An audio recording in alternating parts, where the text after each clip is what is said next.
let's talk about North Korea, because you have this military background. When you hear the president use terms like fire and fury, I feel as though that's what he thinks someone with a strong military will would say. But as someone who was in the military, is that the kind of language that military people use? No, the toughest fighters out there, the operators out there are the quietest, most understated people you'll ever meet. And frankly, he's not helping us by engaging in this battle of terminology. I mean, you can't out hyperbole a dictator who's crazy, a man who executed his own uncle with an anti-aircraft machine gun.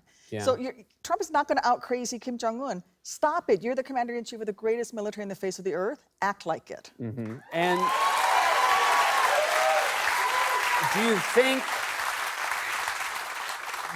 obviously he feels that presenting toughness is the same as toughness. Do you think it's a mistake to present toughness the way he is? Or is there an argument that that's a smart thing to do? When you do have the best military in the world, do you let people know?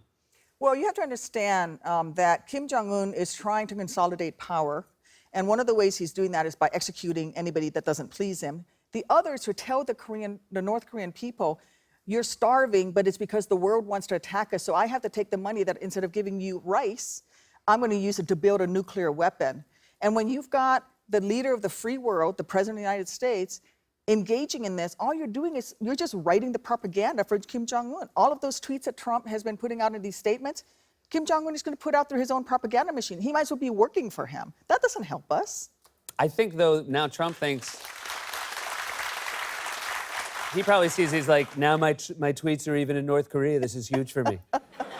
Yeah, well, again, you remember this, you're never going to beat a guy who fires people by killing them with anti-aircraft weapons. Yeah. Well, now, I also want to ask about this. You obviously believe you have a background that leads to a diverse part of the military.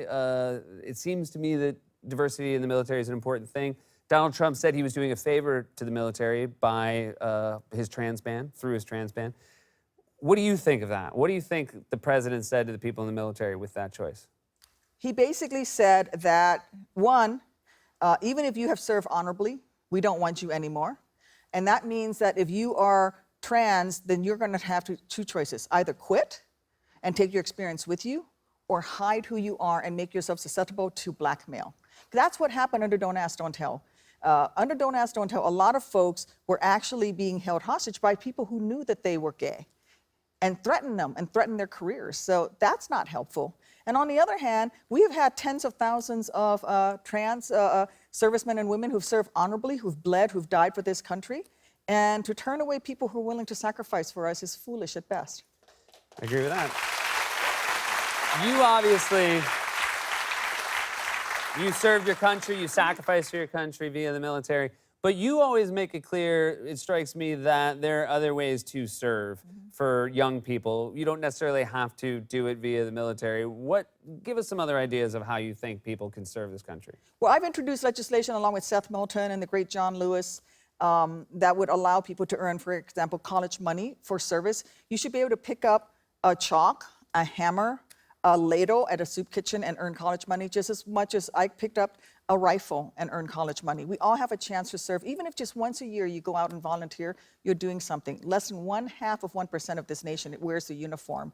And that's an awful big load for a small percentage to carry. So let's all do a little caring. Doesn't mean you have to go join the military. Doesn't mean you got to go get blown up. God forbid. I tried not to get blown up, but didn't work too well. But, but do something.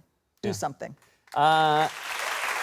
How much longer a break do you have? When do you have to go back to D.C.? I'm going back tonight. So You're going back to D.C.? I'm going back tonight. I thought you guys had a recess now, no? Well, people call it a recess, but it's actually a district work period. I'm traveling the state. I was out on a river barge on the Mississippi 48 hours ago, and now I'm here, and I'm going back home tomorrow. So. Recess sounds so much better than district work period. I thought I was getting a recess, but then they told me, here's your schedule. I'm like, wait, that's not right. That's not recess. I thought we were playing dodgeball. Yeah. Well, thank you so much for being here. Continued luck in Washington. Senator Tanny, Dr.